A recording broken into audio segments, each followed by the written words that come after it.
Ladies and gentlemen, welcome to another episode of This Life, a podcast by Mayorca Media. I'm your host, Felix Mayorca. Thank you so much for joining me once more.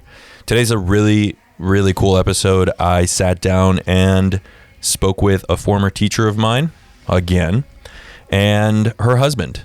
I spoke with Juel, which sounds really weird, Miss Copeland, as some of you might know her, actually, and her husband, Davon. They spoke about being black in America. They spoke about what's going on right now. They answered some of my questions. As all of you know, I've just kind of been thinking about all this stuff. I think a little bit it comes out during the episodes, and I constantly ask questions, and I'm just looking to be the best I can. And I think the best way to do that is have questions with people who are older, people who have had more experience in the world, people of different color, people of different backgrounds. That's super important, and I did that here. I learned a lot. I hope you learn a lot as well. They've got some gems. They're dropping some knowledge. So it was great. As always, our sponsor is Popl. That's POPL.co. Popl is a digital business card. I keep it on me at all times. I am constantly preaching about it. Why? Because it's freaking great. I give out my business cards and people get kind of sketched out. So what I do is I ask now. I say, would you like a business card or would you just like my information? And if they say just your information, I say, hey, what kind of phone do you have? Let me see your phone. Open your phone up. Boop. And they have all of my information. So it's very convenient. It's very safe. It's very cool. So popl.co and use code ThisLife at checkout. You get 20% off. Go check them out. Now today, I decided to sit down and ask questions. I decided to sit down and listen. I wanted to hear opinions from people. I wanted to hear... I feel like black voices are never really heard, especially regarding all of this stuff. And I would be selfish to think I know everything and understand everything. I don't. I really don't. So we spoke about just the impact of George Floyd of last year and different questions I had, we went on a lot of tangents, I'm not going to lie, but all in all, two very good people, two amazing parents. They're amazing at just life in general. I had a blast. We sat down for almost 2 hours and talked. So that's how you kind of know that, we just kept going and kept going and kept going. And it felt very, very rewarding. Juel Copeland was a teacher at my old high school, and I didn't have her. I knew her. I knew of her. We crossed paths later on in life, and it was just someone I respect a ton. And her husband as well. I respect what he does, what he's done. He, served for this country, and he's from San Diego, and you'll get to know them in the first half of the episode. But for those of you that have not done so, please subscribe to the podcast, leave a review, leave 5 stars, and DM me. Ask me any questions about the podcast. Ask me, give me criticism if it's cool, if it's nice. I'm a sensitive guy. Anyway, so without further ado, here is my podcast with Juel and Davon. Thanks for listening.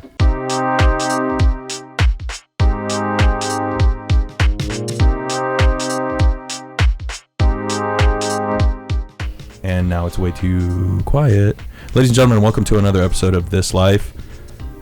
I'm your host, Felix. Who am I sitting down with? Let's do ladies first.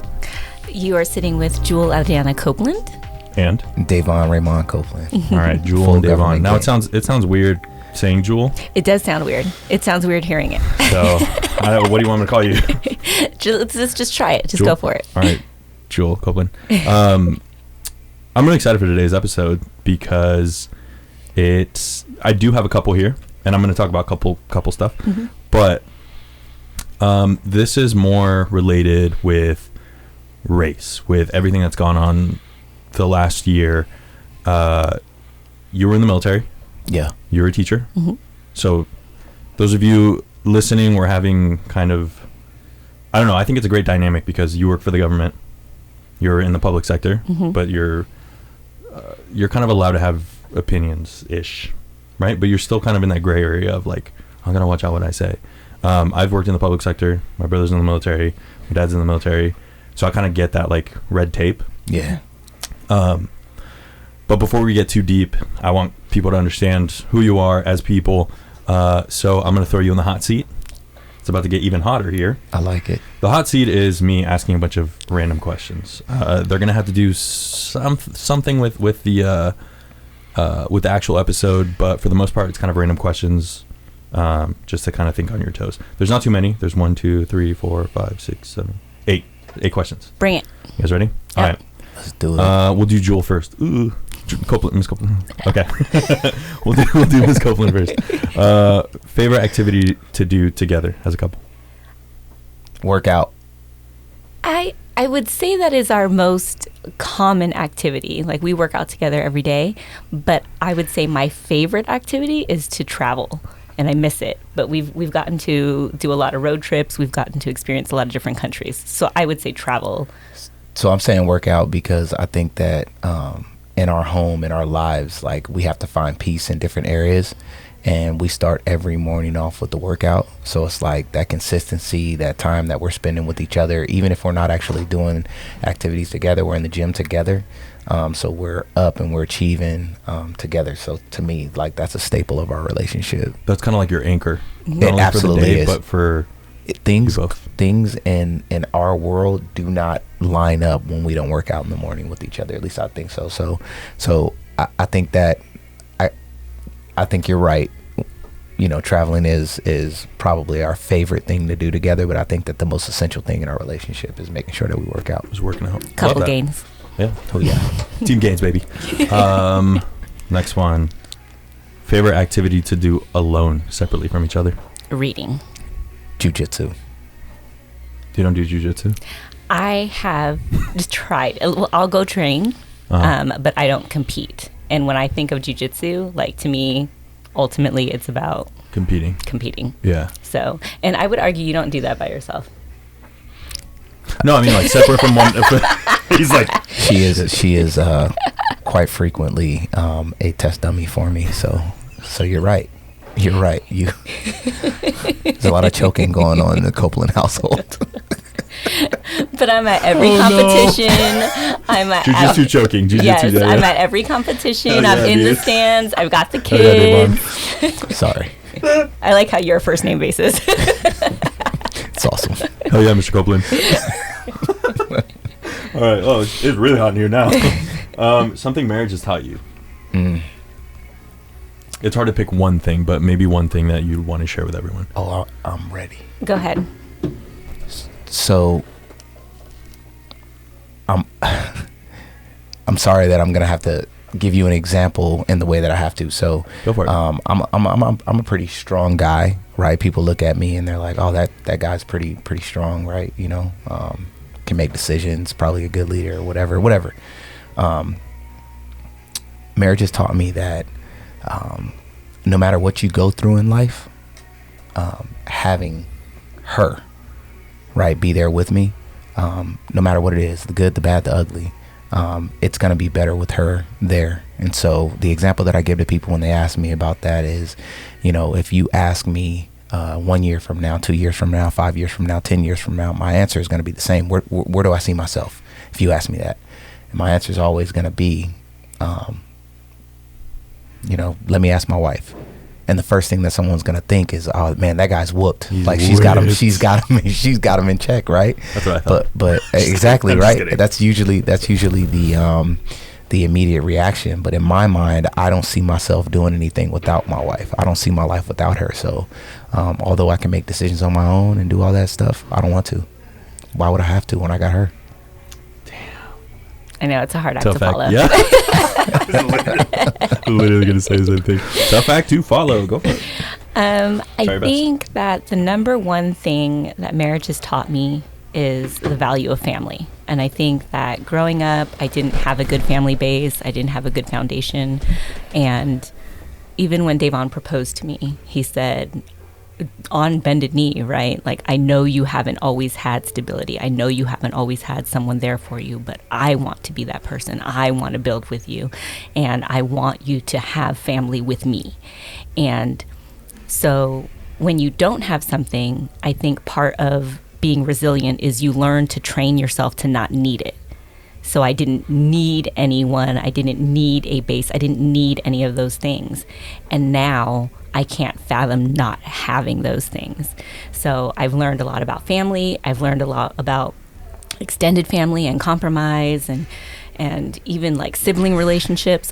We have 5 kids, and all the time he tells me, you don't get it because you didn't grow up with your brothers and sisters. I'm like, You're right, because that sounds terrible to me. But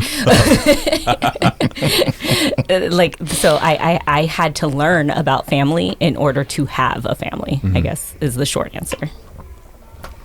I mean, that was beautiful. That was beautiful. I would have just been like, talk, or don't go to bed angry. The one that everyone says. Yeah. But then research has shown, like, if you go to bed, you try to fix it before bed, You're not gonna sleep. then You you're can't sleep. You're just gonna be thinking about it. Like, Exactly. Yeah. did I really do that right? Like, women. Anyway. I disagree with what he just said. Good call, babe. Good call. I was testing you. Let's see. Here we go. How has race influenced everything you do in life? I'll start this time. Go for it. So I'm a military brat, and Which means that both my parents were in the Army. So we moved around a lot. And I actually started my education while I was in Germany. So when I came back to the United States, I didn't know what black meant until it became a thing here in the United States, in the way that people saw me, and also in the way that they saw me with my Mexican mother, because I'm also biracial. So And very dark. Go ahead. Yes, and I am dark, and she was not. She was from Guadalajara, right? Oh, so nice. So very, very pale, hazel eyes, didn't even actually look Mexican either. Yeah. Right? So there's a lot of dynamic there. And I had a lot of identity searching, like when you grow up biracial, you don't ever feel completely a part of either race, right? So you aren't Mexican enough, you're not black enough, you don't fit in, people assume you're one thing, but you identify more the other. Like there's all of these things that you have to go through. And I think in terms of how it has shaped how we maneuver in this world, for me, in terms of education, I'm very, very conscious of student identity. I'm very, very conscious of my parents that I interact with. My mom always felt really uncomfortable in school. She always felt like people didn't want to help her because of her accent, or they thought that she was dumb because she had an accent. So I always want to make sure that I'm providing customer service for our parents when they enter the school setting, because I don't know what their school experience has been like. Yep. And there's that element, but then there's also the element with our children. So I didn't learn about race in a positive way. It was in a negative connotation. And I remember the first time being called the N-word. I remember the first time someone saying something to me and me not understanding what was going on, and then having to go and ask about it. So before our children started going to school, I very consciously had a discussion with them about race. Mm-hmm. So I remember distinctly with Daraji, before kindergarten, I sat down with Daraji and I said, Daraji, what color are you? And he goes, I'm brown. No. Right? That's the best, and I was like, yeah. People are going to say you're black. And he goes, but I'm not. He's the matter-of-fact kid. He's the matter-of-fact kid. He is the matter-of-fact kid. And I was like, yep, but that's what people are going to say, and we're black. Yeah. And he goes, all right. And then I go, what color's Maddie, which was our friend down the street? And he goes, well, I don't know, but like when she gets mad, she turns red. You're right. And people are going to say she's white. But she's not, Mom. And I'm like, I know, but that's what people are going to say. And I want you to know that when you're at school, if something happens and someone says anything about your skin, that you have beautiful chocolate brown skin. And he goes, and you love chocolate? I'm like, I do. I love chocolate. And I think you're beautiful, and you need to know you're beautiful, and you have beautiful chocolate brown skin, and no matter what anyone says to you, I want you to hold that piece. That's sweet. And then he was like, okay. And then he ran off and played. Yeah. But from that point forward, we started really, really focusing on Black history. And that became an element of our household. But I had to do it first so that we could shape that conversation. Right. So that his first experience wasn't, oh no, I'm this. It was, what are you talking about? I'm awesome. Right. So I think that experience trickled in. It's shaped how I handle things professionally, and it's shaped how we really focus in and raise our children as well. And I distinctly remember having the conversation with two of my friends. Both are in education, Mrs. Sovacool and Mrs. Guerra, right? We went out to lunch. Call them out. Yeah. And we were sitting down, and I told them that I had this conversation with Raji because we all have kids that are about the same age. And Mrs. Sovacool said, I don't think that I would even say that to my girls. Why would you do that? Like, why would you do that? Like, it's better if they don't see race. And I was like, but everybody else is going to see him that way. Right. And if I don't do this, then how's he going to respond when someone says something? Or something like negative. Or like if you're in class and the teacher is reading something in the curriculum and drops the N-bomb and everybody turns around and looks at you. Yeah. Well, hopefully right. not till about ninth grade, right? But yeah. But you know what I'm saying? Yeah, that's true. You brought up a lot of good points that I want to talk about later, but we're still in the hot seat. We're sweating. Sir? Okay. So I grew up in the hood, like Southeast Dago. Parents moved early from Columbus, Ohio, and we grew up in San Diego. And I got to be honest with you, race. My parents made sure that we went to a good school. So I would wake up first thing in the morning. I would get on a city bus, right? Like young dude, get on a city bus, and I would get on 3 buses and a trolley to get to the elementary school. And I was a little dude with a bus pass, so like I'm serious from the top, right? You know what I'm saying? So you know, you got to learn quick, right? In the neighborhoods that we were in, the schools weren't that great, so they wanted to make sure that we were good. But you know, code switching early on was a huge thing. You know, we don't act like that. We don't do this. We don't do that. But then, you know, when we're with our people, then, you know, the language is a whole lot different.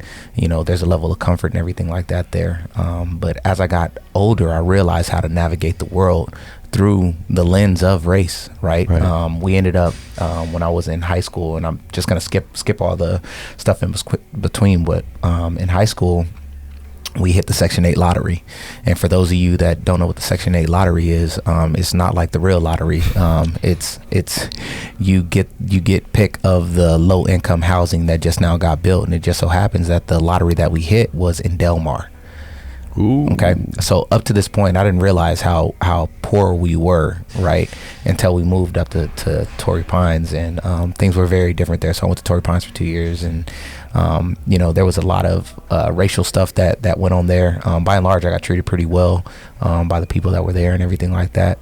But it wasn't until, and you know, there were situations of race that happen throughout school, and that's going to happen on any campus or anything like that. But once you don't think so?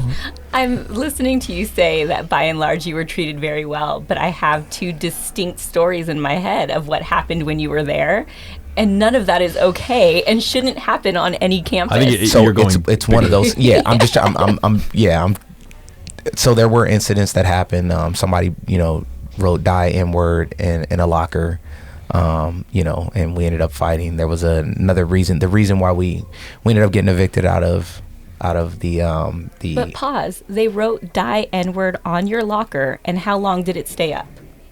Oh man, it was for a minute. It was in there. They didn't clean it off. Oh yeah. So every day you're going in to your locker. But again, right? So this speaks to how race, right? Like, you're expected as a black person to just deal. You understand what I'm saying? And although you helped me out with that, right? I wanted to get into the military aspect. Yes. Right. because that's where I really realized that there are problems that we're going to have out there. And although, you know, somebody being in the military or law enforcement or whatever, however you want to paint it, those service jobs where people are supposed to do the right thing, especially do the right thing when no one's looking, right? I found myself maturing, and there was an intersection in my life. Am I going to sit here and be silent, or am I going to do something about it?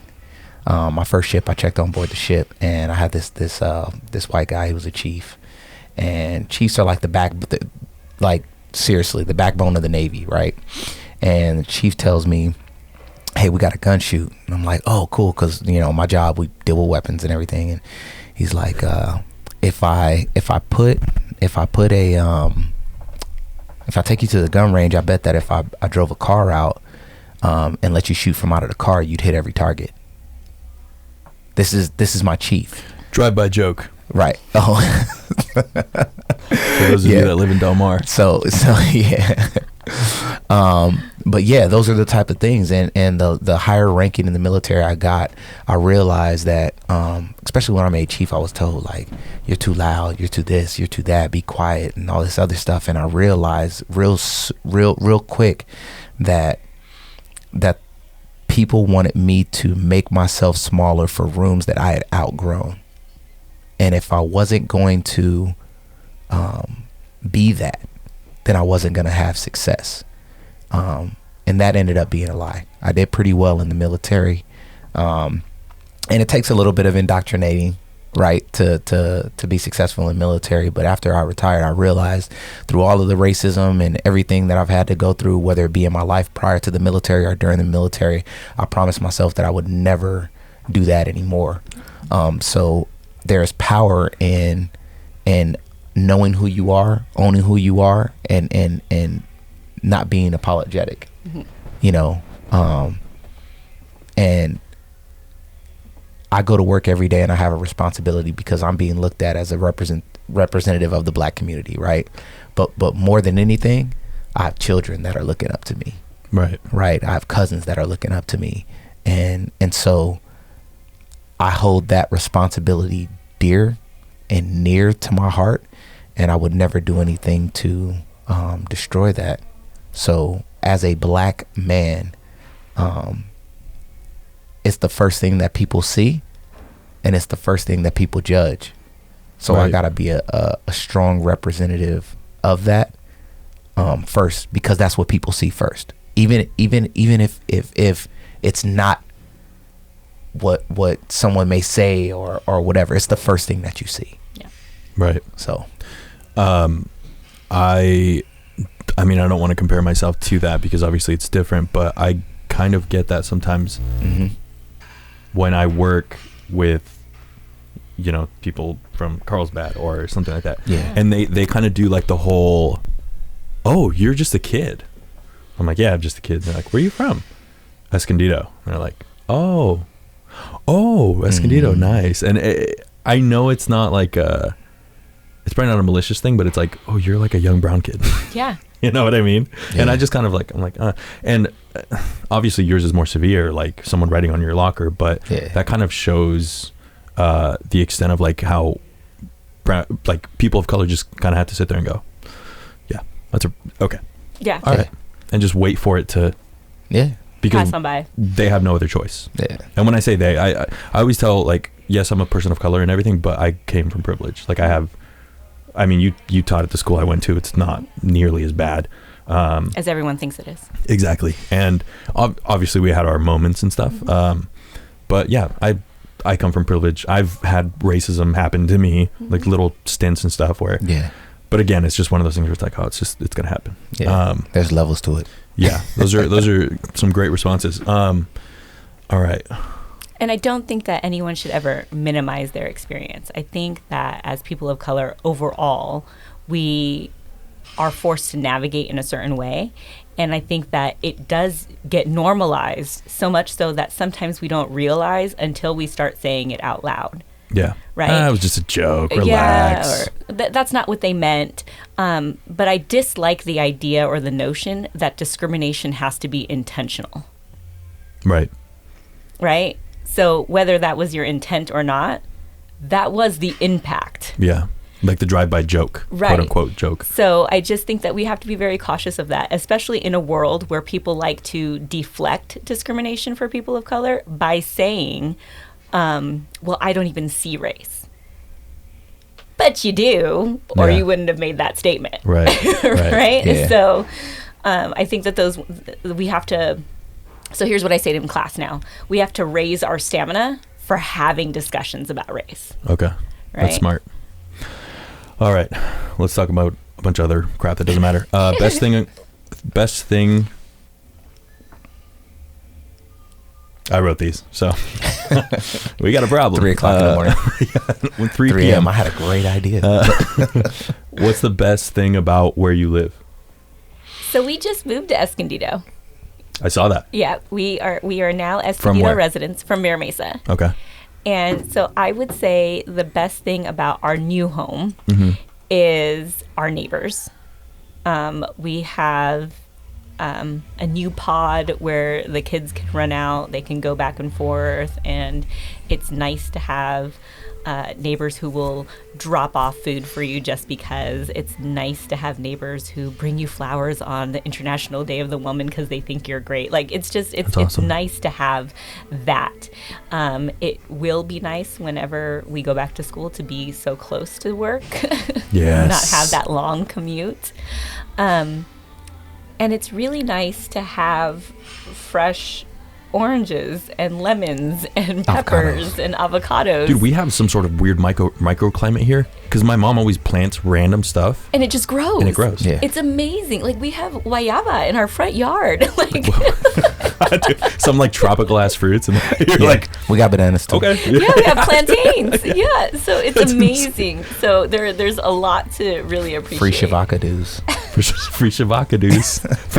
Free shavakadoos. Davon? Yeah, so I would have to agree. The best thing about our neighborhood, our new home, is our neighborhood. But I will say this: we did just move from Mira Mesa, and Mira Mesa is the most diverse, the most welcoming, the most caring community that I've ever had the privilege of living in. I think that Mira Mesa is a special place.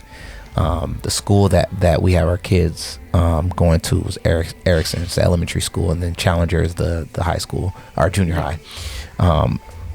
Erickson is if you walk into the school when they're pre-COVID, you could see every race like lined up. Just lined up. Yeah. Big old And- melting pot. Right, you Like know what I mean? true diversity. Like the definition of it, you know what I mean? And the names and the children, and like It's such a central location. yeah. And Yeah. it Mira Mesa is the type of place where I was running and somebody said something like racist to me and I wasn't paying attention. Like some random dude, old guy, said something, and a white dude is on his porch and he goes out and he's like, "Hey, we don't do that around here. Go Hell on." yeah. And he didn't even know who I was. It's just special. It's just special. So our community feels that way with our neighbors, and it's diverse too. So yeah. Well, Love our it. street is. The street is. The street is. Everything else is white. I didn't say that. I said it. Biggest advice you can give to new parents. I have a couple friends who are just now becoming parents. Quarantine got got a little hot and heavy, and they're becoming new parents. When you first held your little nugget? Your little nugget, your awesome responsibility. Yes, I call them punk nuggets now. Yeah, there you go. do. That's what they turn into. If I were to give advice to new parents, I mean, I know it sounds cliche, but really do appreciate that time when they're little, because it is really, really fast. And I think that I didn't appreciate it until the last one, because I had my tubes tied and I knew I wasn't going to have another one. Right. So I really slowed down She's so and selfish. took that time. Sounds like it. We have 5 kids. So got you again. I think that, yeah, just really taking the time to enjoy all of those little moments. I will also say money is an issue. Money's hard, but we were blessed that I was able to go part-time and spend basically elementary school at home with the kids. And I think a lot of times people tell you want to be home when they're in high school, or you want to be home when they're young. I feel like young. I would love to have them. I'm appreciative that I had the time when they were young. I got to go on. I got to go to school. I got to be the classroom mom and do games and do all those things. I got to do all of those things. But when our oldest was at Orange Glen, I felt like it was so imperative that I was part-time for him too. It just happened to line up. So I always knew what was going on because I knew all the homies. When he couldn't drive, I drove people to the games and dropped them off at the dances and the basketball games. And I would almost argue that if you have to work early, it's better to be around later. That makes sense. Especially, we have one in middle school right now, and middle school's hard. It is. It's really, really hard. Yeah. So awkward stage. It's awkward stage, and I feel like people always tell you enjoy the beginning and make sure you're around for that. And while I would advise you to take that time, then I would also say that every stage of development is so important, right? That it doesn't matter when you can do it; it matters. Yeah. And the next thing I would say is, don't forget your relationship. Right. Yes. I think I think one of the great things that we've done, whether it's working out or traveling, is that we always have quality time where it's just us. Yep. And I think that the best gift that you can give your children is a strong relationship, whether that is marriage or otherwise, like whatever that looks like. But I think that giving them a strong relationship with the parents is so important for them to have that model. And so don't forget your significant other. They also see what healthy is. Yes. Right. Rather than going online and looking up stuff. And prioritizing, right? Your love for your husband or your wife. If they don't see that, yep, it's a wrap. That's very true. So any other? So for me, people say that terrible twos are bad. Not. Terrible twos are not terrible. Teenage years. I have never. No. I'm okay with teenagers because I can logically, I can get you. I can figure you out, right? I can watch you. You're gonna establish a pattern, and I'm gonna get you, right? That's the military talking, right? Right. But it's true. So yeah, it is. Dude, I've never wanted to send a child to Jesus to go meet him more than a 3-year-old. They're terrorists. I'm gonna tell you right now, in the military, we don't negotiate with terrorists. But as a parent, you will negotiate with a 3-year-old. I'm telling you right now. Is that where the no's start coming in? No, the no isn't even bad. It's the way that they talk to you.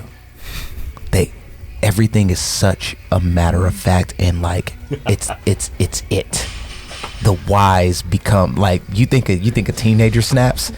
No one snaps more than a 3-year-old, right? And their version of the world is so like different than ours, like all mixed in with the imagination and all those other things. Like, and sometimes you'll be like, oh, you look at a kid and you're like, that kid's lying. No, that's the way that they see the world. Now as a parent, you're like, oh man, I messed up. That's the way that they see the world. We're just like doing some reading, like probably a couple months ago, about how kids, they absorb everything, and you as an adult, you'll clearly be like, dude, you're lying. Yeah. But they're not. That's the way believe. that they see the world. Yeah. So, that's what they want to happen. Right.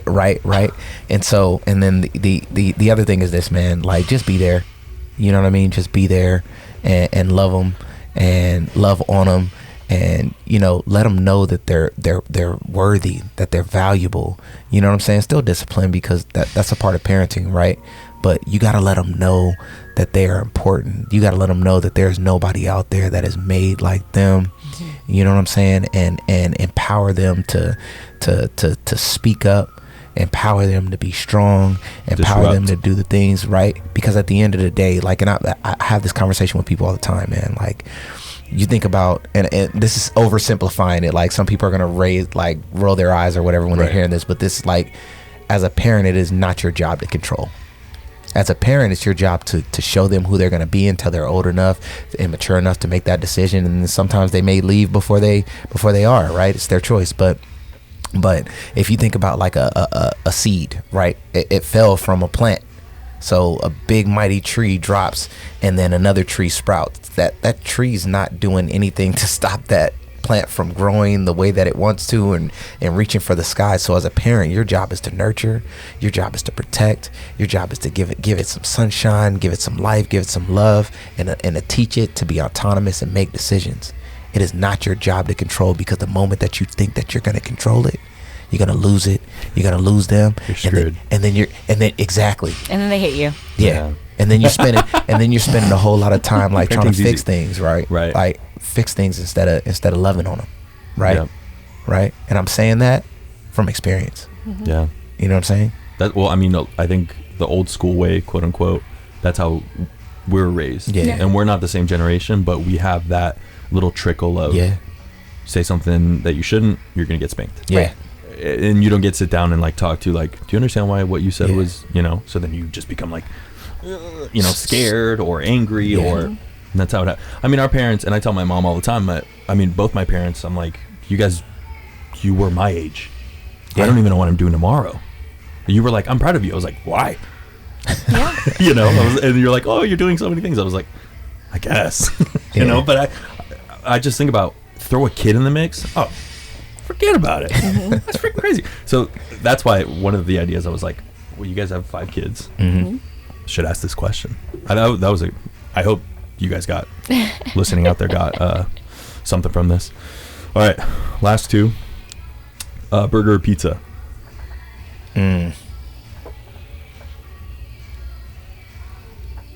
Burger. I love bacon cheeseburger deliciousness. You ever been a burger all bench? The carbs. We haven't. We were just looking at it. Yeah. Dude, I the best. But I felt you trying to I feel like she just betrayed all of us. Well, our whole family, our whole way of life. So every Friday, our family, pizza. Every Friday we have Pizza Friday. So much so that we gave the kids the option, because she's like super Catholic, right? Right. Okay. So we're like, Lent, what are we doing? We're gonna do acts of kindness. We're gonna do acts of kindness, and because we've lost so much during COVID, like, it hasn't been bad as somebody else's situation, but we've decided that we're not gonna make you guys give up anything during COVID, because we've given up a lot. And our son Raji goes, we got to give up pizza. we have to sacrifice like Jesus did. No. And I'm sitting there like, bro, I'm already doing this keto diet to help a friend out, right? And you taking my pizza and I can't eat meat on Friday? Like, come on, man. Like, I'm Baptist. Like, I'm apostolic, bro. Like, and it means I have to cook an extra night. So I'm just like, I'm like, man. So yeah, that look was because she was supposed to stick with the family, but I ain't gonna lie, like, we are a burger family. I love burger. Yeah, we are a burger family. I'm telling you, burger bench. But that's a messed up. That's you trying to cause problems in our relationship. That's a hard question. That's why I'm here, man. That was harder than like the kid question. I gave you a look too. Like, I was like, you better say pizza. Man, I'm here for the views, nothing else. So if you guys get a divorce, you can pay me for it. I don't even know how to use that in a sentence. I don't know. What's that D word? Yes, I love it. All right, last one. This is super random. Favorite body part to work out? Leg day. Chest. ICD. International Monday. Chest Day. Stop playing. Mondays? Yeah. Tuesday. It's a thing. Yeah, well, yeah. I used to go to we used to hit the gym sometimes, and then I started doing this CrossFit, and I was like, oh, this is for my body type. Yeah, it's better. I'm not. Let's be real. I'm not a bodybuilder. Yeah. I'm a little dude. I'd rather just be fit. Yeah. But anyway, CrossFit's fun. It changes. Yeah, it's hard. It's something else. Teaches you resiliency. That's what it is. Yeah, and they have a great crew here, and like they're their community. Anyone listening that's looking for a gym, good local gym, Iconic. This is Iconic Fitness is where my office is. Come say hi. Come try the class out. I think they do like free weeks. So anyway, you guys want to take a break or are you good? You still going? Can I get a break for my headphones? I'm having problems. Yeah, I could tell. All right. Ladies and gentlemen, we'll be right back. We kind of touched on this already during the hot seat. But race. That's kind of why I brought you both here. It's been a weird year.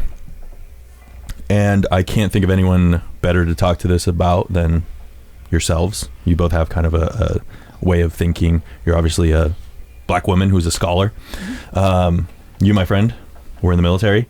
And you came from, I mean, would you say nothing or just maybe poverty or? We didn't have anything, man. There were times where we had to get the extension cord plug up to the neighbor's house, or we had a 5-gallon bucket and we had to boil water to, you know what I'm saying, like wash our bodies and stuff. So exactly. I'm gonna say nothing. Yeah. So I'm what you look like when you're not supposed to be here. There you go. So you're you beat the statistic. Yeah. And I've just kind of, with this whole thing, I feel like a kid again. I feel like a kid that doesn't know anything, that doesn't know any better, that hears all these different things and people saying a certain something and someone else saying something else. And especially with this whole Black Lives Matter thing, when it started out, it was an idea. It was Black Lives Matter. Black people have been oppressed forever. I'm all about that. I completely agree. And it's still a huge problem. I saw some white lady getting cuffed this morning on Instagram. She was white and she goes, "This is police brutality for all of you." And then everyone in the establishment goes, "No, it's not." And you just hear a bunch of, "No, it's not. No, it's not." We all know. Mm-hmm. I'm also tired of every single summer we watch a black guy die. That's it started, and I remember I was sitting on the toilet at 24 Hour Fitness. It was like 3 a.m. I used to work out that early, and I'm sitting there watching Eric Garner. I think he was the one that I just getting murdered. Yeah. And I was like, wow. And then I thought, well, what was he doing before? Right. Because been socialized to think that. Exactly. Well, maybe he was causing a ruckus. Maybe he was selling loose cigarettes, which I guess is wrong. I don't know. Who gives a shit? Anyway. Oh, sorry. But anyway, every single summer it seems like these things happen, and you're kind of left to wonder why. So then you get all of these, what I call virtue signalers, that when these things happen, they're like, there's that little gif of Kim Kardashian coming out of the bush, and she's like, just coming around the corner. And I feel like there's so many people that are just virtue signalers and are not having these conversations and aren't trying to understand, but they're listening to things and just being like, that's what it is now. No, this is what it is now. Mm-hmm. So that's been confusing to me as well. Go ahead. I think part of that, though, is because racism and systemic racism is malleable by nature and is constantly evolving. Right. And so as it continues to shift, then the responses shift. And I hear you, like it does. Every summer, like there's a big story. But what I would say is those are just now starting to come out with the advent of social media. Right. So like if I sit down with a bunch of black people and we talk about our experiences with the police, they're not different conversations than they were 10 years ago. Right. It's just that now it's on camera. That's what, yep. So. And that's real, because think of all the music that's out there. You go to every 10 years. Mm-hmm. And you go to whoever was hot then, the music is saying police brutality, stop killing us. Stop. Nas, yep. Tupac, Marvin Gaye. Like, we can keep on, we can go. Like, right. Oh yeah, what's going on? Yep. Yeah. And it's all these beautiful songs that people are just like, yeah, this is great. And it's like, he's talking about pain. Like, you know that, right? And racism. I think something, and something that I've talked about on the podcast before, I talked about it last week, is I think these companies And I want to hear your opinion about this because I've kind of been saying this. But I think these companies have taken this idea that Black Lives Matter, that systemic racism is a real thing, and they're turning it into a marketing campaign. I'm seeing I'm walking into Nike and it's like, we love black people. And I'm going to show you this. There's a corner at Target. And I talked about this last episode as well, my episode with Randy. But there's the little section when you walk into the Escondido Target, and it has like BLM and like we love, I don't know, black people. And there's this shirt here. If you could read that, what does that shirt say? Ooh, okay, so I love this company. Okay. So this company is called Mess in a Bottle, but it's Message in a Bottle, and it's owned by a black woman, and she's fantastic. And I think I just posted a picture of myself wearing one of her shirts that says, "Strong is the woman next to me." Okay. Message, right? And I posted it for Women's History Month. So she just got the contract with Target as part of their attempt to support black businesses during Black History Month. Okay. And then they extended it because it did so well. So I'll backtrack. Do I think that companies are using this as a gimmick? Yes. But I also think that it is going to be the kiss of death, essentially, to any company that is not on the right side of history right now. Right. So it's almost like if you aren't doing it, then you're going to be losing business because I'm going to take it to someone who is. Mm-hmm. And I think that we are in a revitalization era. So when I think Black Wall Street, when I think, right, these thriving communities of color throughout the U.S. history that are not in your history books, it was, this district is redlined, this is redlined, Great Migration, you can't live here, yep. Fine, we'll live here, and then we're going to create this, and then it gets burned down. Yeah. But all of those spaces were created by people of color putting money into their businesses of color, into their own. So I think we're in a period of a revitalization. I would argue the civil rights movement. Like, let's just be honest. The civil rights movement in the 60s, it didn't get traction until kids were on television being sprayed down with hoses. Kids on television were going and demanding to be seated in and serviced in the white section as opposed to the colored section, and then America had to watch, right? Them get ripped from the seats, which is exactly what happened. If you really think about it, with George Floyd, how many black bodies were being splattered? How many times were you sitting on a toilet at 24-hour fitness at 3 a.m. in the morning seeing a black body getting killed? Or a black baby getting rolled up on and given 3 seconds to Tamir Rice, right? Right. How many times did we have to see that justice was not being given to everybody? That the scales were tipped, right? Because if I commit a crime, then I'm supposed to be able to get judged by my peers. I'm not supposed to die over selling cigarettes, right? And so looking at history juxtaposed to, George Floyd, right? We had to see that. And it was a perfect storm. Let's be real. Oh, yeah. COVID happened. Yep. COVID happened, so everybody was on social media. Everybody was at home. And then boom, this happens, right? Just like Emmett Till. Mm-hmm. Everybody was home.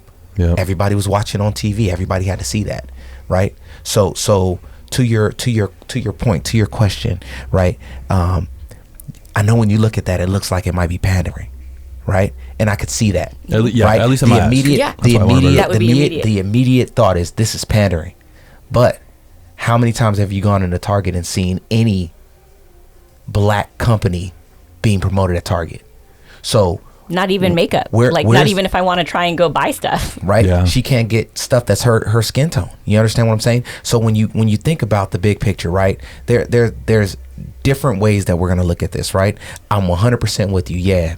Is it pandering? Could it be pandering? Is this opportunity? Yeah. But is this an opportunity for somebody that should have gotten it, that never got it before because of the color of their skin? Right? Right. You understand what I'm saying? No, I get it now. 100%. And in the past, like we network a lot, and we network military network, we network education network, we network people of color. Right. And I say that very purposely, Yeah, not you just can see black, it. but people of color. And very often there are these movements that you are not seeing outside, but that, okay, these are black businesses. Hair care products, these are not black businesses, but these ones are. So let's start putting our money into businesses owned by black people for That cater for black people. right. And so when I see her get that Target contract, Yeah. I'm like, cool. Now I don't hell have yeah. to go find you. Right. Because before I had to do my research to go find you. Right. And here's the thing, right? When you start talking about like the gap, the wealth gap, right? That's a start. Yeah. Right? That's a start. Not to say that there isn't anybody else out there doing anything or whatever, but that's a start. Especially when you talk about the dollar circulating in our neighborhoods, right? A dollar in the black neighborhood circulates minutes, right? And others, it's years, it's so on, right? So the reason why is because we don't own anything. Yep. That's ownership. That's Right. representation, right? So you're right. These companies are jumping on this diversity and inclusion thing. But you know what? If it took, and I'm not saying this, right? You know what I'm saying? All respect to George Floyd. If it took that to move the needle to where now we at least getting a seat at the table, right? That's one of the big arguments. But it's not just a seat at the table, because now I see you do it. I can make my own table now, especially with social media and the way. Look at your podcast, bro. Like you out there reaching all kinds of people right now. Yep. If I can see you do it, then I can do it myself. Yes. If I can get Target right to do it, then I can do it myself. There's so much power in seeing that. There's so much power in seeing that, because then you can believe it. I can see it. Juel talks about, and I'm not diverting this from the race thing, but she talks about in her class how she had like LGBTQ plus When kids, I first started right? the Gay Straight Alliance. And the kids would come in and they would say, years later they would come to her and be like, thank you, or even in that moment they'd be like, thank you, I thought that the only thing that I could do was be a hairdresser or an actor. A hairdresser or a designer. Like come on. Because that's all they had seen in TV. That's Like, what you right? learn. This is like 10 years ago. And you can't talk to anybody about it because, right, Nobody I'm feeling knows. these feelings. I'm locked up. I'm in a closet. I'm doing whatever, and I don't know how to navigate this stuff. It's the same thing like being black. Like, how do I know that? Like, our son just had a career day. Bro, you know what he said he wanted to be? An optometrist. An ophthalmologist. Ophthalmologist. Look, I done messed it up. You know what I'm saying? I don't even know what it is. Like, where does this kid get this stuff from? You feel what I'm saying? But at the end of the day, like, eye doctor, bro, why you want to be an eye doctor? Because usually when people go to the doctor, they get bad news. Eye doctors always make people happy because they get contacts. They get contacts and cool glasses. You feel what I'm saying? You know how much power is in That's cute that? as hell. Like, I wish that I had something like that coming up. Right. And that you could think that way. I wish that somebody believed in me enough. Yep. And you know why they didn't? Because of what I look like. Yep. Because of where I came from.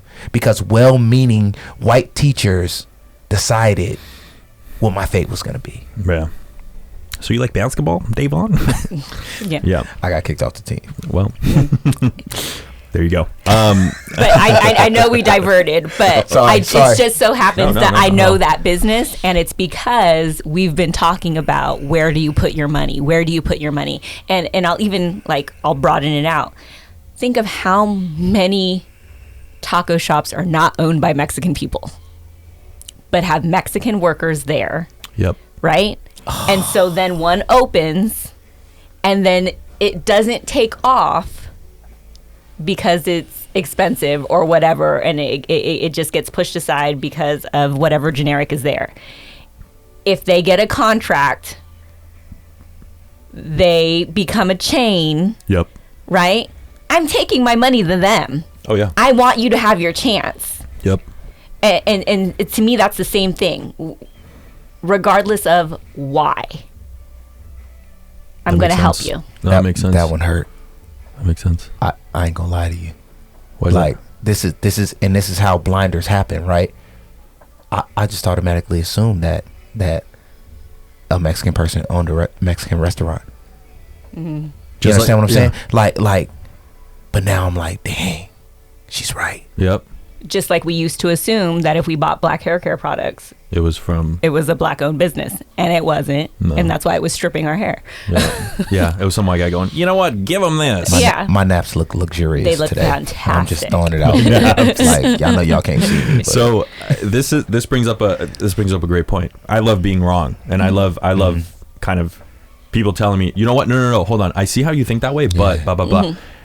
My biggest beef, my biggest gripe right now is we don't have that at the Right. moment, because there's so many people that are so like emotionally charged, and like I'm sure someone goes to that Target and goes, ew, why do they have that corner there? Yeah. And then walks away. Then there's someone going, oh, is this okay? Okay. And then there's someone else like, yeah, hell yeah, you know. Right. Juel Brother- Copeland's going in there, fuck, give me all the shirts. Yep, all black all of everything. them. Yeah. Yeah. I would see like a white dude wearing that and being like, all right, guy, we get it. You have black friends, you know, you're still racist. But it's because I assume like, oh, Yeah. you're pandering. And Yeah. we've been fed so much of this stuff. And I have asked that question so many times that now I see something like that. And I know where you're about to go. I wasn't. Oh, okay. All I right. wasn't. I was going to say Go that we're in the middle of another pandemic, and that is the pandemic of, well, we'll agree to disagree and then stop Right. talking. yeah, And I think that we need to and be pissed. and just be pissed and then like hold on to that. But my point is, saying that you agree to disagree used to be something polite. But the problem with that is that it ends the conversation. Mm-hmm. So when I say we need to raise our stamina for having these conversations, it's because you need to keep going. I don't Smart. have to agree with you, but I do want to understand. Yo, it's more simple than that. The purpose of of a conversation is to engage with someone so that you can get their perspective. There is no right, there is no wrong, there is no this, there is no that. I am not talking to you to change your mind. I'm talking to you because I'm enjoying the fellowship with you, and I am trying to get a perspective so that at the end of the day, to me right now, this moment in my life, the most important thing to me right now are relationships with people that I have. And if you're not moving the needle in a positive direction, or challenging me or pushing me to think and absorb and to be better, more better today than I was yesterday, there's no reason for us to really engage like that, right? Right. And I think the problem that we have today is that conversations aren't about perspective anymore. It's about right or wrong, Yep. Yeah. right? Exactly. And here's the thing, and I'm telling everybody that's hearing my voice, bro, sis, and everything in between. Thank you for that. It Chris, is yeah. It is okay to be wrong. Oh, 100%. It is not okay to stay wrong. 100%. It is okay to be wrong. It is not okay to stay wrong. Just because something makes you feel uncomfortable, there's that stamina piece. Just because something makes you feel uncomfortable doesn't mean that you got to push up against it and bug back. Sometimes you just got to sit with it. And I'm about to give you something, right? I just went on a binge where I was like watching these black movies because something happened and I was into my feelings. Like, it happens to all of us, right? And Yes. so the second movie, yes, the second Yes, movie yes, that we yes. watched was the first time that I watched the movie Harriet, right? Oh, that's a good one. There's a scene in the movie right after Harriet had just been freed the first time, like been freed, as in ran away from her slave owners. And Janelle Monáe is like the madam who has been in Philadelphia the whole time, and she was like, Harriet's looking at her and she's like, all right, let's get this out the way. She goes, yes, I am black. Yes, I am free, and I've been free all my life, and I own this house. Right? Because Harriet was like in law, like, oh my God, this black woman, right? So Yeah. cool. She answered that question. Then she goes, now we're going to feed you, but we're going to have to wash you up. So, because you stink. So I'm going to draw a bath for you, right? And so let's go. So they walk upstairs, right? And you're thinking, wow, this woman's wholesome. She's great. She's helping this woman out. And Harriet says to her, she goes, I stink. Maybe you don't know what running away and trying to get your freedom smells like. And in that moment, Janelle Monáe's character did what we should be doing now. And I'm going to tell you what she did. She took a deep breath and she apologized to her. She said, I'm sorry. I was wrong. Yep. You're right. She didn't sit in that discomfort. She didn't walk on eggshells. She acknowledged the struggle that she went through to get to where she was at. She didn't dismiss her. Mm-hmm. She didn't degrade her. And the intention that she had when she walked in was to help her. But the words that she used, the impact of those words. Intent is different than impact. Right? And so if you're not willing to have a conversation that makes you feel uncomfortable because it hurts or it blows up your belief that Christopher Columbus like discovered America. Anyway, right, then you just got to check yourself. Yeah, that's it. So my question for both of you is, how do you talk to kids about race? You talk to other people's kids? Mm-hmm. You talk to your own. What do you do now, actually? I actually work at a college. I work at Western Governors University. I do military outreach. So like. And I actually have two jobs, right? So, my second job, and this is probably the one that speaks near and dear to my heart, is I'm a resiliency building leadership program adjunct instructor. And so I teach people. It's a professional certification that people get, and it's about building resilient teams. It's about treating people with dignity and respect. It's about diversity and inclusion. It's about extending trust and gaining trust. It's about taking people within an organization and bringing them together and understanding that we may have differences of opinion, but all together we're here and we got to make these things happen. So we got to make it work. So I actually have two jobs. There you go. That's crazy. In retirement. That's wow. It's kind of crazy that the idea that we have to teach that. Like it's so, and I think that speaks on our diversity, not only on skin color, but like people's experiences. Because I used to do not nearly how you would do it, but when I worked at the city of Poway. Yes. I worked at Lake Poway Day Camp, and I was a brown kid telling white kids what to do. Mm-hmm. And at first I was teaching them, and these were the counselors. So the counselors, I was in charge of them, and I taught them my first year. I taught them, you do as I say, don't ask, because I'm in charge, because that's how I was taught. Yeah. Then I learned about, what's it called? What's that word? Emotional intelligence. Oh, I learned about emotional intelligence. EQ. Exactly. EQ. Look at that. That's a technical term, EQ. And, I learned about that, and I was like, oh, shit. Maybe I react well with do as I say because I'm in charge. Other people don't. And the younger kids, the 18-year-olds, 19-year-olds, I was 25, 24. Still not that much older, but you had the juice. You was 25 and you were in charge. Exactly. Mm-hmm. And my ego just being like, I'm the lead, so you got to listen. But then taking a step back, I'm like, oh, these kids are a little bit more coddled. They're the type of people that need to understand why they're doing something. Mm-hmm. They need to constantly be patted on the back, and all of these things are easy to do. So it was, hey, I noticed you talking to that kid over there. Great job. Mm-hmm. And they would be like, what? Really? Yeah, great job. What did you tell them? And they tell me, and I'm like, okay, cool. So you just taught me what you taught them. Thank you. Mm-hmm. Keep up the good work. And they'd be like, and the rest of the day I'd see them, and like they'd look at me and be like, work extra hard, and I'm like, holy crap. Yeah. So I get you on that front. But anyway, tangent over. How do you teach kids? Juel, I'm going to go to you first. How do you teach other people's kids about race? I think that the not necessarily misnomer, but the misguided thinking is that I have to teach them about race. Mm-hmm. They know. Kids are already experiencing race. You teach high school. So For those of you that don't know. So when they show up, the first question I use now in the last 3-4 years, right, is at what point did you learn what race you were or are, right? That was my next question for both of you. At what point did you learn? And always, and I keep asking it because I'm waiting for a new answer, always the response is a negative connotation. We were the only group that got pulled for state testing. We were in a store and someone used a derogatory term and I asked what it was and it was a bad word, right? Or we got followed. Or we got followed in the store and I said, why are they doing that? Well, that's how they treat us. It's always a negative connotation.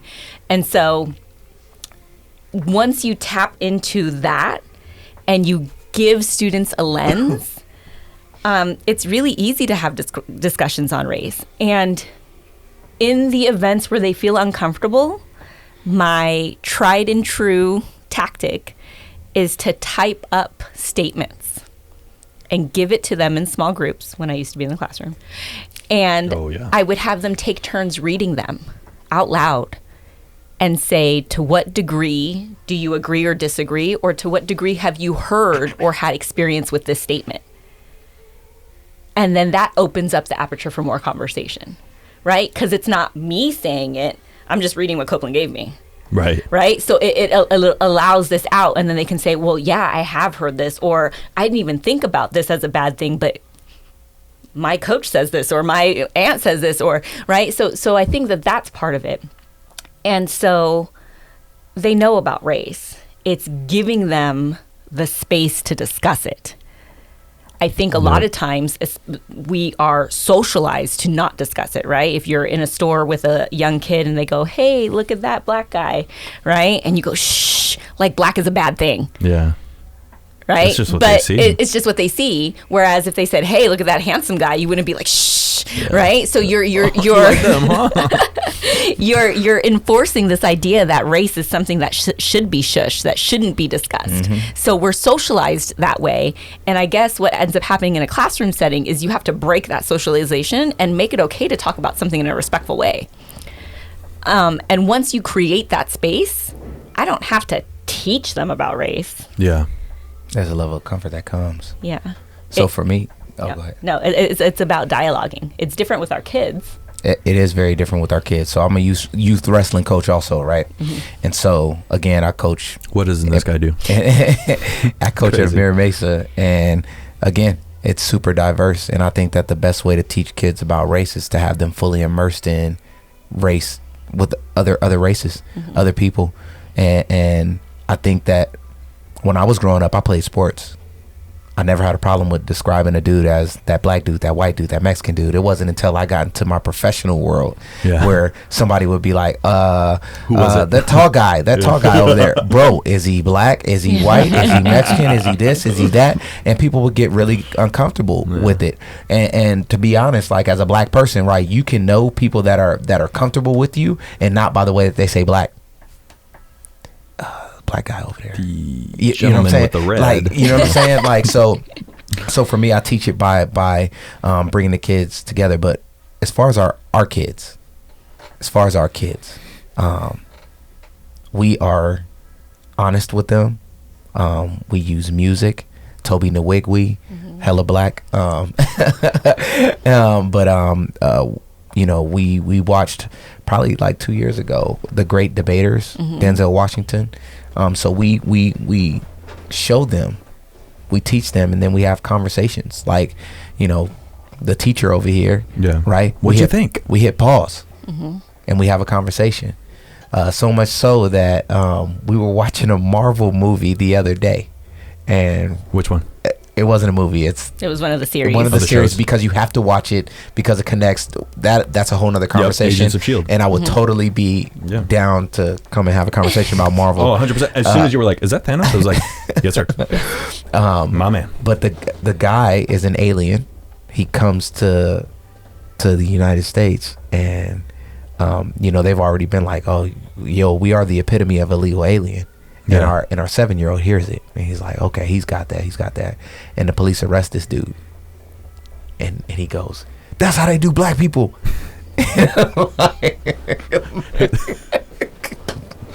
So Chest got all puffed up. So I'm just saying, like, you know, we're honest with our kids.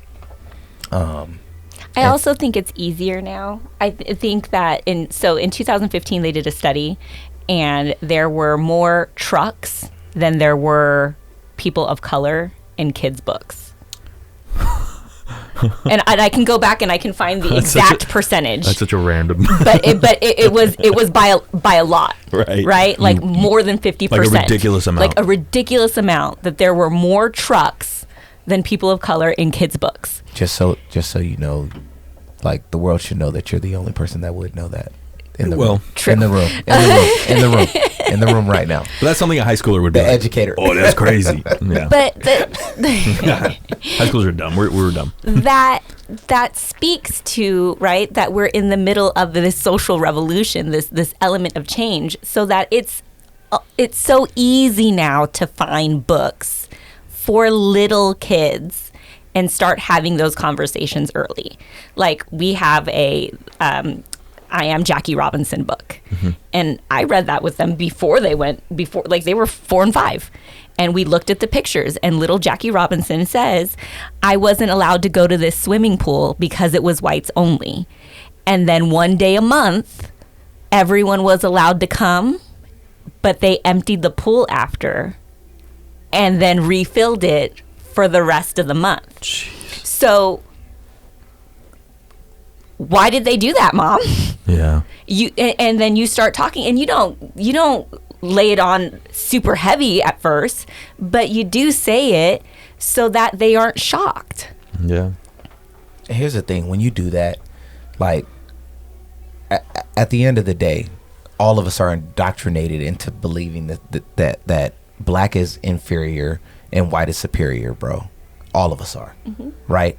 So black people are jacked up by it, white folks are jacked up by it, and everybody in between. Let's just throw that on the table. Right. So as parents, I think that it's our responsibility to walk that back so that nobody else tells them who they are or how they have to be or how they have to operate in the world, right? Because if we're all conditioned, like culturally conditioned to think that, then that means throughout all of our lives, we're going to think that black folks are inferior, that they should be dismissed, that they should be demoralized, and that they should just devalued at every intersection of life, right?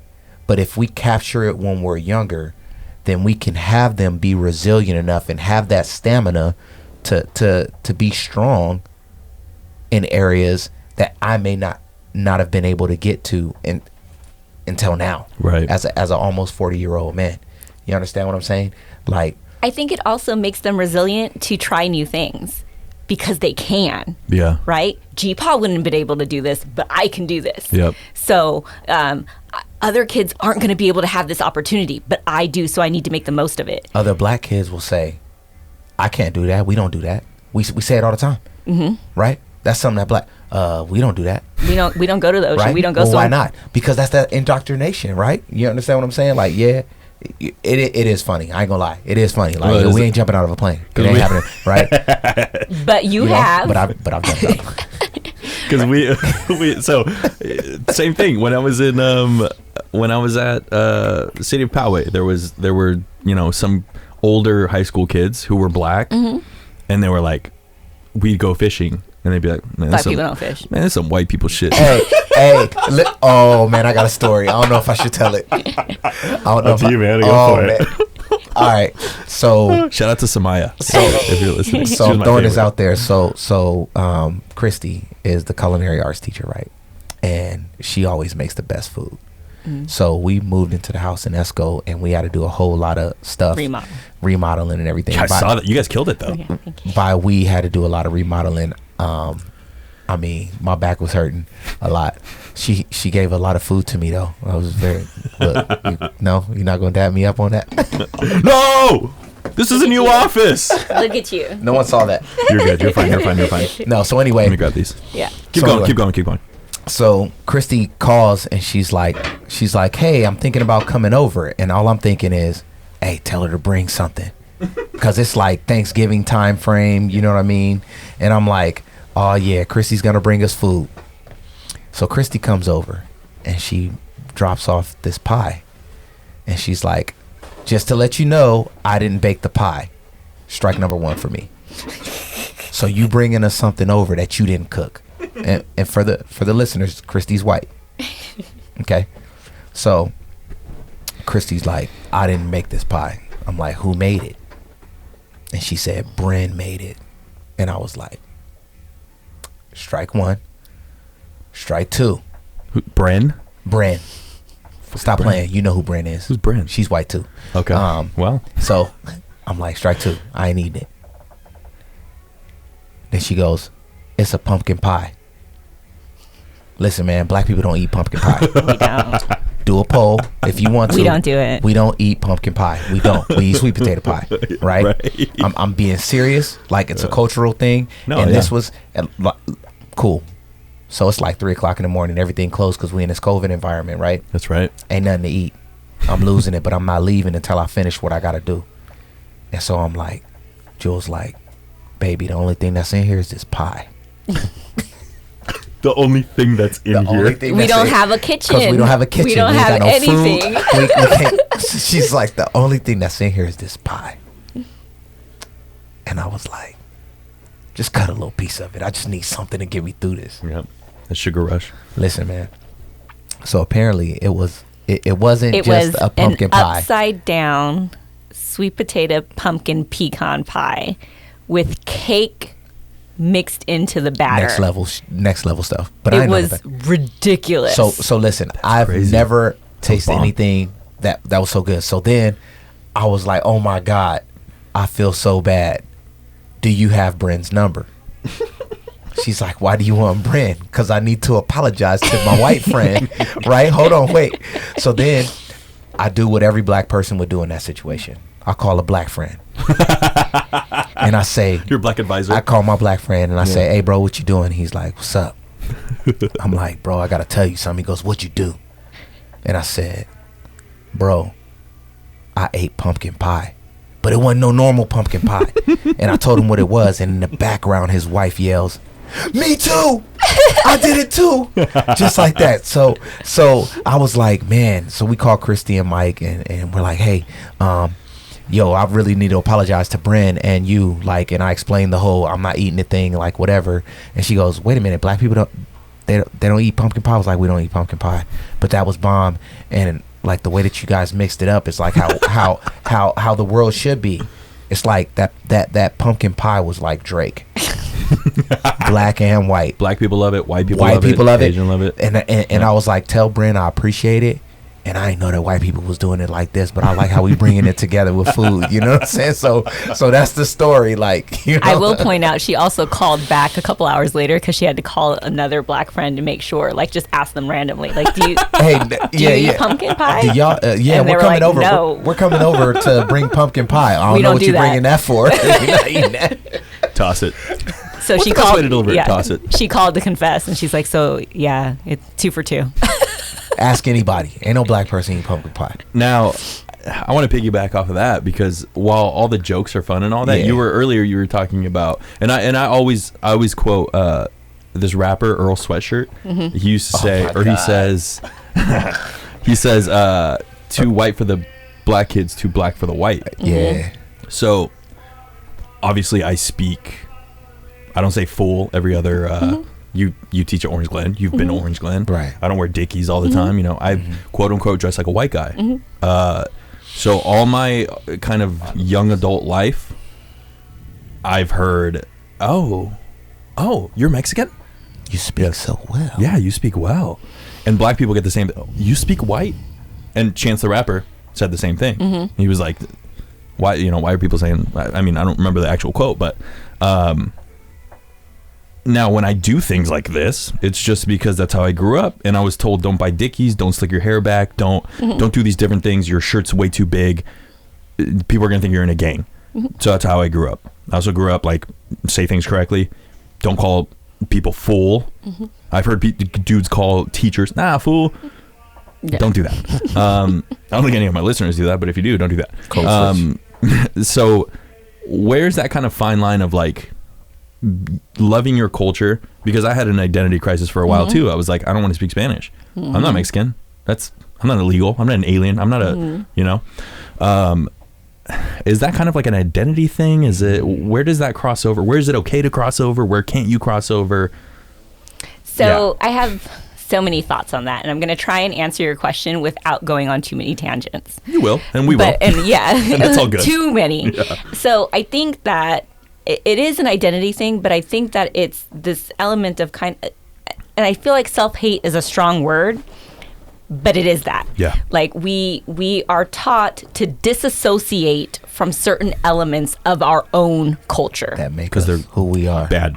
Right. And so I think that it is part of this socialization that happens, and we have to be very conscious of it. So what I tell students is that your language is your power. Right. Right? So being bilingual makes you more powerful.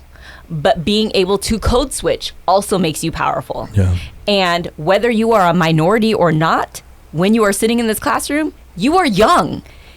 And in many situations, that is still a strike against you. Right. Right? To be young in America means that... I said that earlier. You're an idiot. Yeah. You're dumb. So you have to overpower that, because you're going to get all young people eat Tide Pods. Right? You're going to get those associations, so you have to overpower that. That's what I'm drinking right now. Right.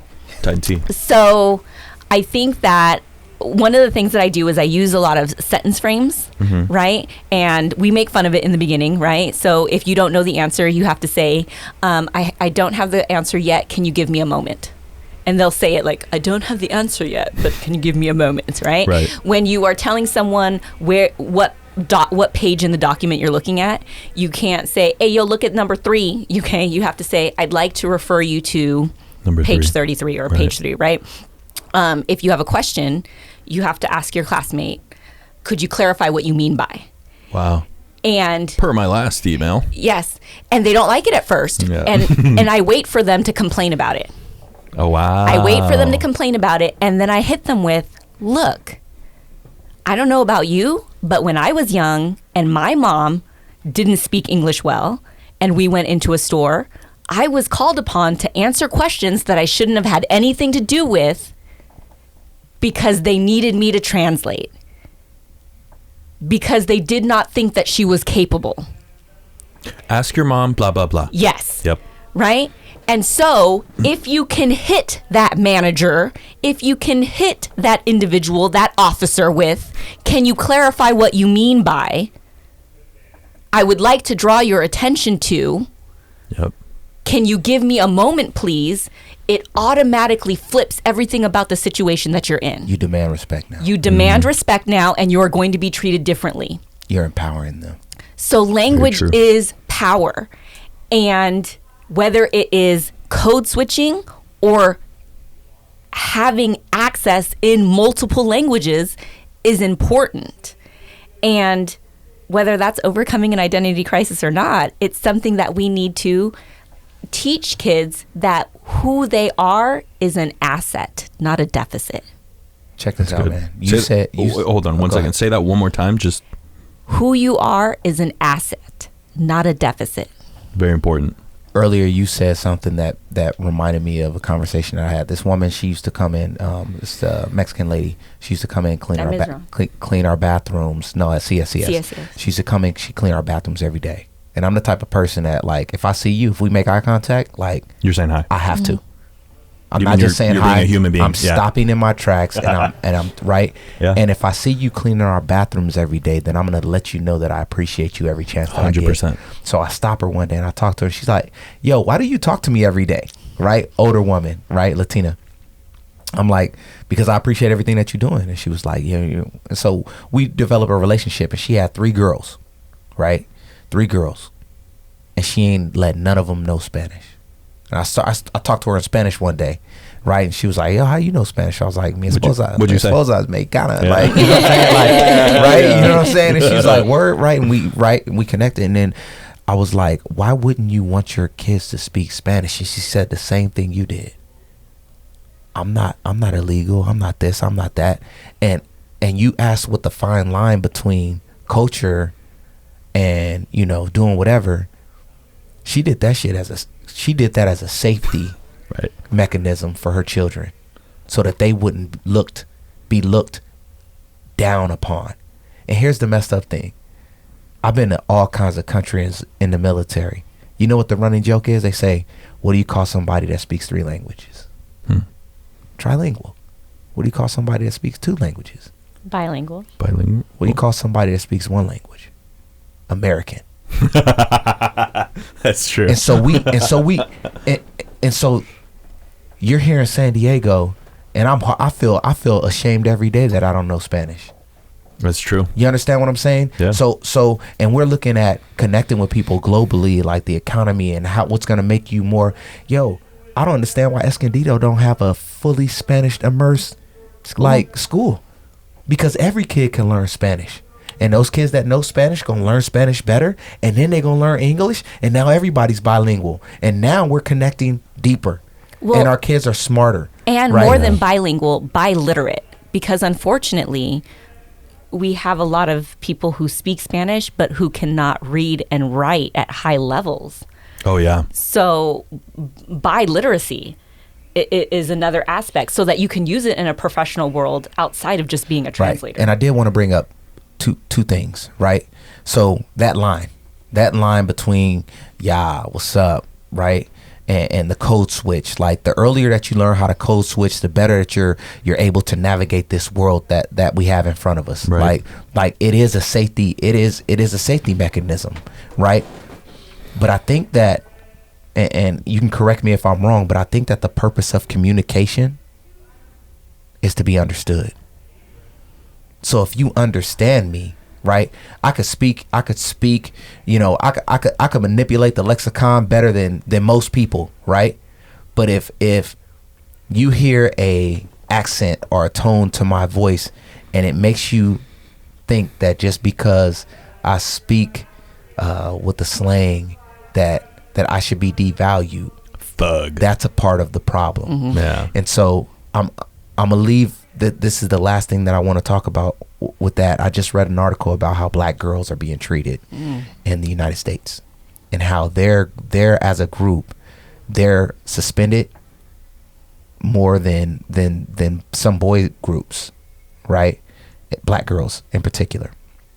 And so in New York, I think it was 4 black girls in middle school are at lunch, and they're laughing and joking, and an administrator comes up, right, educator, whoever, comes up and says, there's no way you could be that happy without being on drugs. These are middle school kids. Wow. There's no way you can be that happy At school. because it's 4 black girls being loud in the lunchroom. So what they do is they take these girls and they say, we're going to strip search you for drugs. 3 of the girls say, yeah, okay, check us. One of them says, no, you're not checking me. That girl gets suspended from school. The other girls get strip searched. Now, I don't know how extensive the strip search is, but any search because kids are laughing is a problem to me. 100%. Right? And so culturally, I look at that and I think those black girls were loud. They were boisterous. They were probably commanding attention, controlling everything, right? Having complete control of their words and all that other stuff. And instead of looking at that as traits of future leaders, right? Well, I'm glad you're having a great day. Because in my mind, somebody that can control a conversation, somebody that demands attention and respect, right, just from being in the room with them, that's a leader. That's something that I can mold. That's something that I can turn into whatever. So instead of looking at those little girls as power and strength, you looked at them as a threat, incorrigible, right? Or that needed to be. You looked at them as if you needed to train them to be small for the space. Right. Right. And so you need to speak in a docile tone. You need to make everybody around you comfortable. And here's the thing. In other cultures, that might be acceptable, right? But in our culture, I'm pretty sure that my aunt, like, I learned how to be strong from my aunts, from right, those women, the matriarchs in our family. You understand what I'm saying? So If I can see the power in that, then why can't you? Because why? It's only one thing. It's only one thing. Right? Yeah. Exactly. So when I think about that, that's what I think about. Like, there is a line, but I think that whatever aperture, however, whatever lens people are looking at, instead of looking at our kids and vilifying them, you need to look at where their strengths lie and mold them, because that's what teachers are supposed to do. That's what educators are supposed to do, right? Yeah. We're supposed to do that. And I think that there's a distinct responsibility in education to use your power to help as opposed to using your power to hinder. And I think a lot of times we get this pobrecito mentality where, they're learning English as a second language, so we're going to make this easy. We're going to take it down here because they can't do it yet. Dumb it down, right? And fair. then we are not empowering them. We are socializing. We are feeding this deficit model as opposed to an asset, right? And we're ultimately reinforcing these negative ideas with the idea that we're helping. Right? And it's that intent and impact, right? And I think that those are a lot of those systemic things that we need to start vocalizing and saying out loud and breaking through. And then I also think part of the identity crisis is that we hyphenate in America, right? So I'm Mexican American, right. I'm Asian American. And even though I'm going to tack on that American, I'm not really American. No, you can't be. You're right? somewhere else. You're a foreigner. You're so an alien. I am something other. And so I think that the culture of that we've created, where we've claimed it as a melting pot, and it's not, I think that it's really important that at Orange Glen High School, we've reclaimed that this is what a patriot looks like. Love that. Right? Because it's one identity. And it's so interesting because there's a lot of people who don't like it, who look at it and they're like, why are you doing that? This is what a patriot looks like. Why is that all over the place? That is disenfranchising. And I'm like, no, it is not. That is empowering. It is. You are what a patriot looks like. This is what a patriot looks like. You are a fabric of this nation on this campus. Yep. Right? And I think that we need to start having the conversations so that we can sift through the identity crisis. Because if I can say it out loud, then I can identify it and then I can get better. So for Women's History Month in my classes, we're starting each class listening to powerful women speak. And not just historical women, just People women now. in general, Yeah. right now. And last week we listened to Lily Singh. Right? YouTuber, comedian. Yeah, dude, I love her. Okay, she's awesome. And She's she great. gave this really, really great interview. And in the interview, she talks about being hurt efficiently. And she says that every time she got better, it was because she came out of a dark space. That she learned how to be happy because she knew what made her unhappy. And that I think one of the things we do to kids is we don't let them feel their emotions, right? We tell them, this is what it is, this is this, now get over it and go sit down. Rub some dirt on it. Yeah. And I've done that. you have done that. But one of the things we I'm gonna do that. I'm not going to lie. I'm going to do that. But go ahead.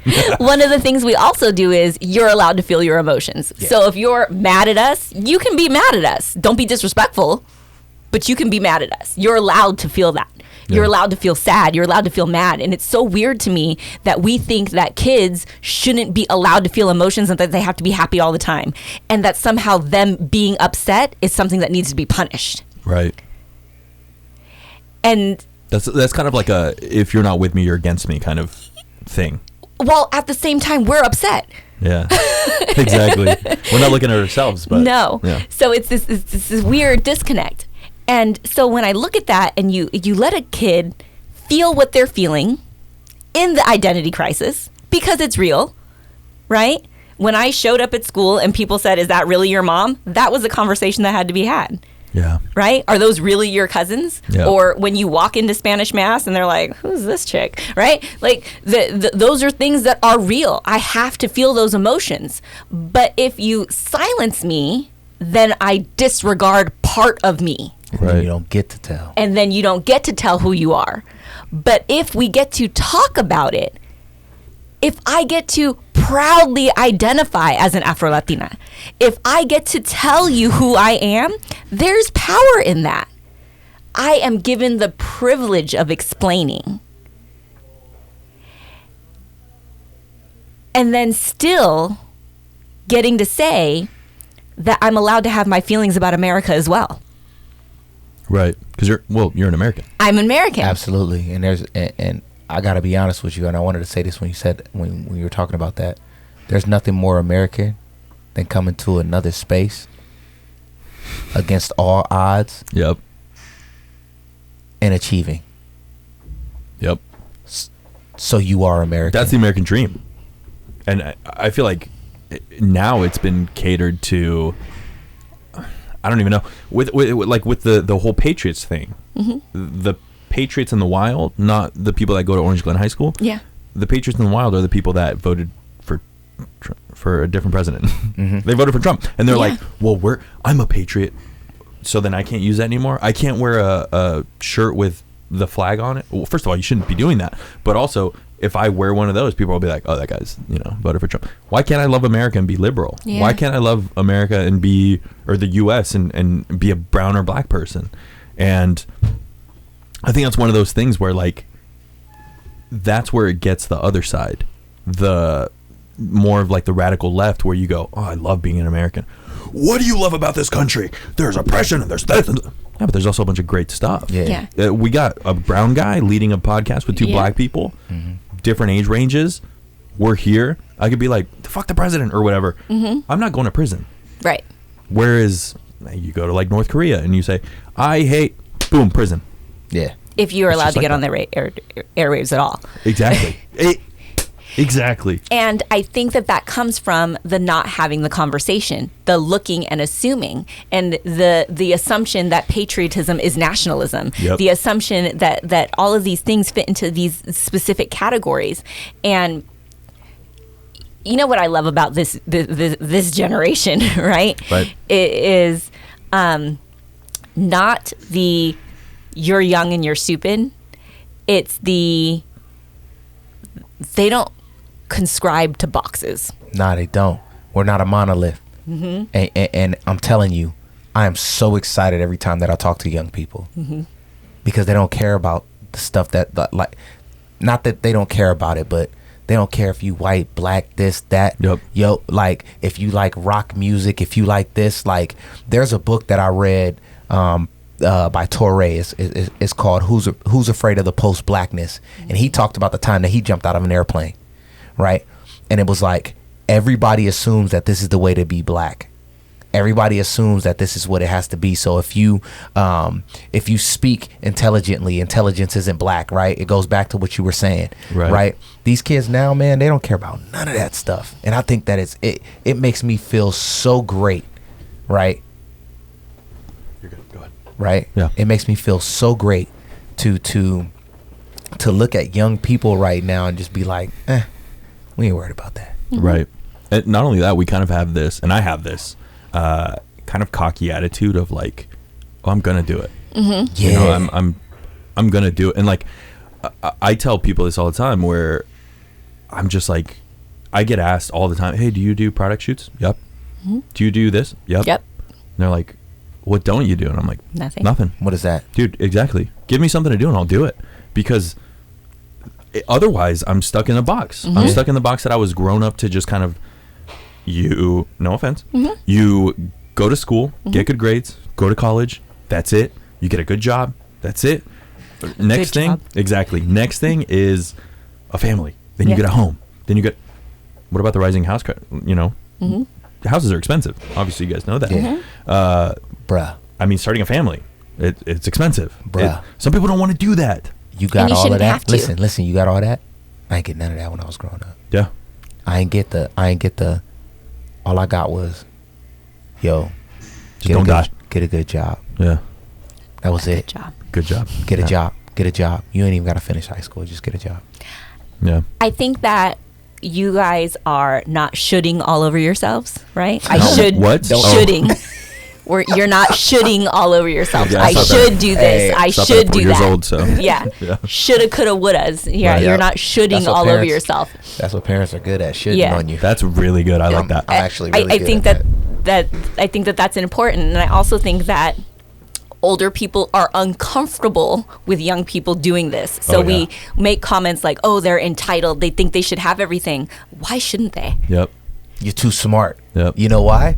Because everything's at their fingertips. Yep. They are smarter. And I think that the reason that they're okay with everyone and everything is because of not only that they grew up in an internet world, but their world is so much smaller because of it. And the fact that you guys play video games with people from other countries, right? You're interacting with them gotta process fast, in a too. way. You process so quickly. Like it's different. So I think that is important for any older people listening to the podcast, if they know what a podcast is, right? No bull. Like- No bull. Listen.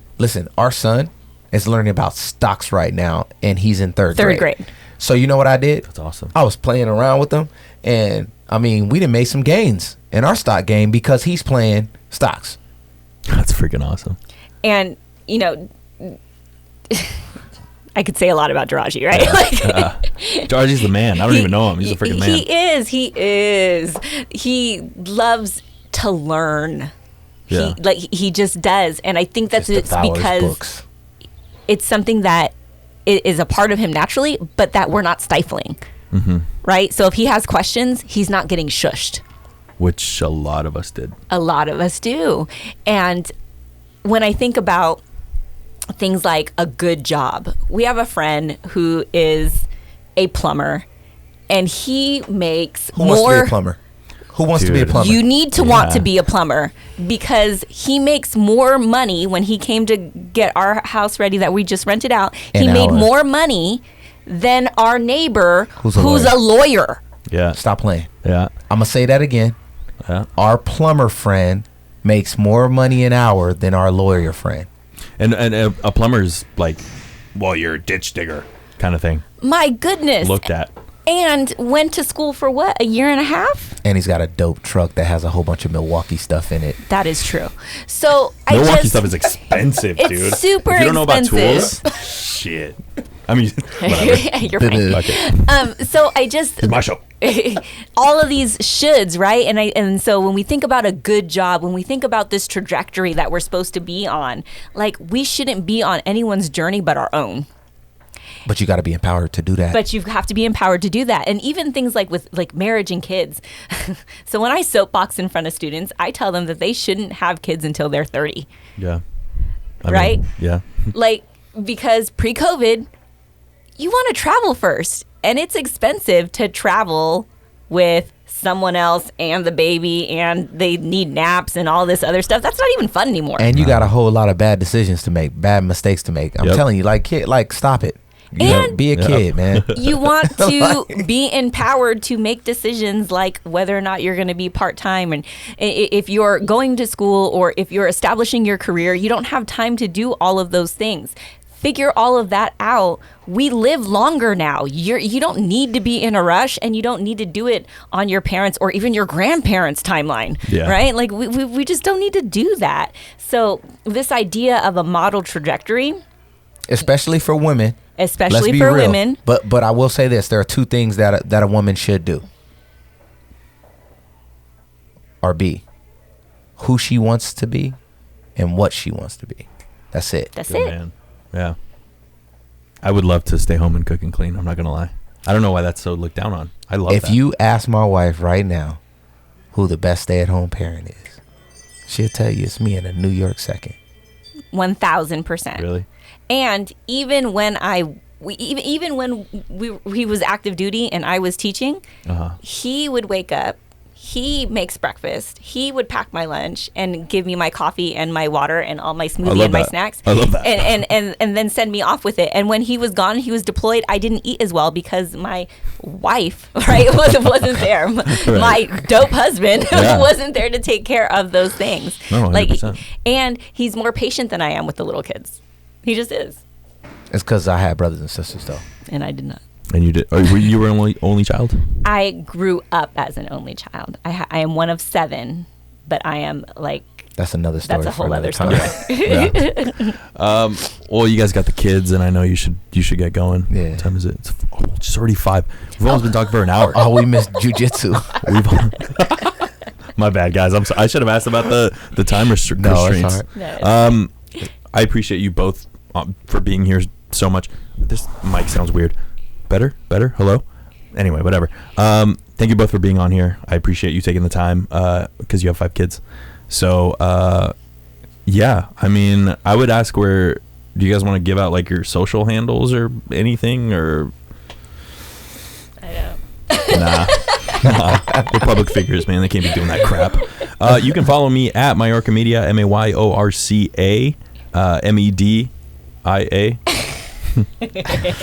Oh boy. On Instagram, subscribe to the YouTube and the podcast and all that stuff. Do you guys want to add anything else? You were both amazing guests, and I appreciate you being here. We totally appreciate you sharing your platform to allow us to come here and talk. And I gotta be honest, like hearing my wife talk, I gotta be honest, I feel like watching you in your element is the most sexiest thing in the world. So I appreciate you for amplifying our love for one another. So thanks. I think that this is an awesome moment of full circle, right? When you have kids on your campus, in your classroom, and you don't just get to cheer them from afar, but you can participate. Oh, right? yeah. I think it's a beautiful moment to have. But I will say to you, Felix, I complimented you once, and then when you were talking about, and you were like, what are you proud of me about? And then when you were talking about your work as a counselor, you kind of downplayed yourself. You said not on your level. And I think you said not on the level that you experienced, I think multiple times. I downplayed myself, that's right. And I would encourage you. Blowing it. Yeah, I would encourage you to see yourself. Fully. Yeah. For all that you are, all that you're doing, and to appreciate this moment of hustle. Because you're doing right now for someone what she did for you. That's true. No, yeah. Honestly, the reason I asked you to be here, because I know that you've had so much impact on so many kids. I appreciate you saying that. You know, I've been killing it or whatever, and I tell myself that. I mean, I'm not gonna lie. I'm not gonna lie. Or whatever. Dude, I'll book a wedding and I'll walk outside and be like, "Woo!" Good. And there's a class out there. I'm drinking a beer. I'm like, "Let's go, dude! I killed it. I own my life." But anyway, so many people at home are like, "Ow!" No, yeah, I know you've made an impact on the kids that went to Orange Glen, and we both spoke to freshmen at Orange Glen. I remember that. And I remember you, and I always think about this when you talked about just disrupting. You're like, always show up, disrupt. And I'm like, man, I remember hearing that, and I was like, dude, I definitely gotta, first of all, I gotta step it up. Second of all, I've got to disrupt. I've got to be the person who sits at the front, or the person even here. I'm out of my element here. I don't do CrossFit. Yeah. But when I show up, I stand in the middle lane. I'm constantly thinking and like asking myself questions and can I actually do this? Is this too much weight? I'll look around and I'll see, there's like 60-year-olds here pushing a ton of weight, and I'm like, I'm going to learn from this guy so I can get better. And like, I'm constantly just That's like, right. brain's always going. You got to disrupt. You got to disrupt, and you got to break yourself. You got to break it and build it and break it again and just keep going, man.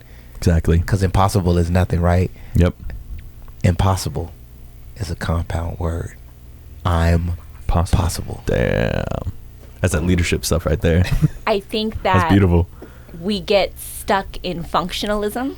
Yeah. Right? So you learn that ism is the great love of, right? So we have Felixism, right? We have great love of you, right? But there's romanticism, great love of romance. There's terrorism, great love of instilling terror, right? There's all these ism words. So functionalism is great love of the status quo. Okay. And I think that there are so many people who don't want to disrupt because the institution is functioning for them. Right. And just because it's functioning for you doesn't mean that it's functioning for everybody. And Exactly. so I think that functionalism is what has created the boxes, fit into the boxes that work in this function. And the beauty of this generation is the elimination of those boxes, the disruption, and then the identification that this function doesn't work for us all. Yep. And that's okay. The quote unquote good job after college. It's not for hate everybody. that. It's not for everybody. Yeah. And My good job is not your good job, is not his good job, is not it. What do you mean by that? That's my favorite question. Yeah. Because then a lot of people don't have the answer. They're like, pay my bills. It's like, well, what else? I mean, it's like, dude, I'd rather be poor, and I've said this a lot. Yeah. I'd rather be poor and like do this for the rest of my life than work at some like, I don't know, government contractor. I have friends that make like $100,000 and they just sit and like file papers. Yeah. Like, dude, I want to kill myself every single day of my life. If that's what you did, yeah. I'm like, I mean, and some people love it. Mm-hmm. And that's great for some people. Some people are plumbers, some people are office people. I'm not. Yeah. You guys aren't.